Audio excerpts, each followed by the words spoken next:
Bihar assistant professor का form fill up कर रहे हैं और बहुत सारे डॉट्स आपके पास है।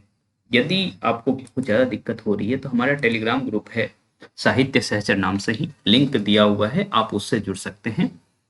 तो चलिए, एक डॉट ये आ रहा है ना कि यूजीसी नॉर्म्स 18 जुलाई 2018 के अनुसार आप सेक्शन ए के तहत एलिजिबल हैं या सेक्शन बी के तहत, है ना। तो आपसे पूछा जा रहा है कि कहीं सेक्शन बी के तहत आप एप्लीकेशन तो नहीं डाल रहे हैं, तो देख लीजिए 18 जुलाई 2018 का ये नॉर्म्स आपके सामने है और आपको समझ आ जाएगा कि इसमें यस डालना है या नो। ठीक, तो देख लीजिए, यहाँ मैं आपको ले आता हूँ जहाँ इसकी बातचीत की गई है। देखिए, एलिजिबिलिटी की बातचीत करते हुए, है ना, ये सारा आपके सब्जेक्ट्स हैं, आपको पता ही है, कला ज़्यादातर कला के ही हैं। ओके, तो 6 सब्जेक्ट के लिए ही कर रहे हैं, तो उसमें देख पा रहे हैं ये स्थिति है। तो पात्रता असिस्टेंट प्रोफेसर का आप देख पा रहे हैं, सेक्शन अ ये है और सेक्शन ब जो खंड बी है, सेक्शन बी है, ये है।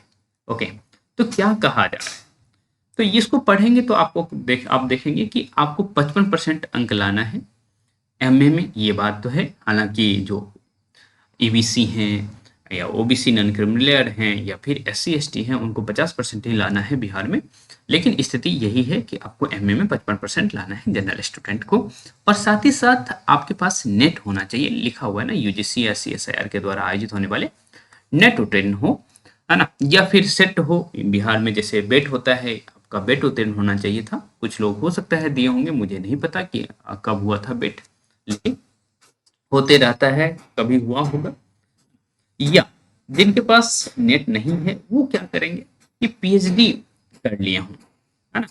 और पीएचडी का भी क्राइटेरिया दिया हुआ है कि इस तरीके से आपका पीएचडी हुआ हो, जनरली सबका वैसे ही होता है। ठीक है, तो एक प्रश्न आपका था कि मेरा एमए पीएचडी और नेट है, मैं सेक्शन बी में यस करूं या नो।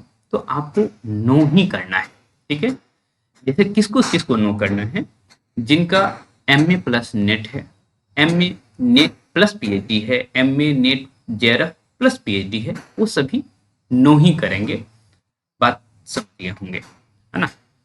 ये एमए प्लस पीएचडी है, उसको भी नो ही करना है, ये बात समझ गया।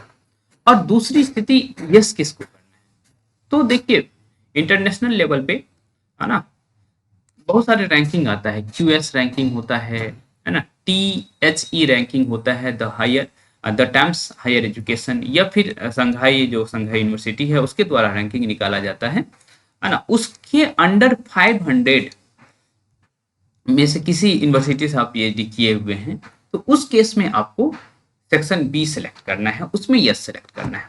तो नीचे जो खाली स्थान है, नो करने के बाद भी आप खाली स्थान देख रहे होंगे, तो यदि आप नो करते हैं तो आपको कुछ नहीं भरना है। यदि आप यस करेंगे ना, तब आपको उसमें 100 वर्ड्स में लिखना होगा। तो उम्मीद करते हैं बात को समझ गए होंगे। हमारा टेलीग्राम ग्रुप है साहित्य सहचर, उसका लिंक दिया हुआ है। बहुत ज़्यादा दिक्कत है तो आप जुड़ सकते हैं।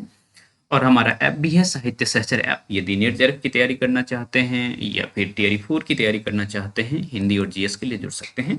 चलिए, मिलते रहेंगे हम।